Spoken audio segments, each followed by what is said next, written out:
নমস্কার বন্ধুরা, আমি সুস্মিতা। দেখুন, আজ আপনাদের সঙ্গে শেয়ার করছি একটি ভোগের থালা। কি সুন্দর করে সাজিয়েছে না?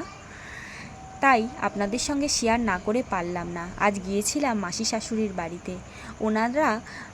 ওনাদের বাড়িতে আছেন রাধাকৃষ্ণ, গোপাল, লক্ষ্মী, গণেশ। সবার উদ্দেশ্যেই ওনারা প্রথমে ঠাকুরকে ভোগ নিবেদন করে, অন্নভোগ।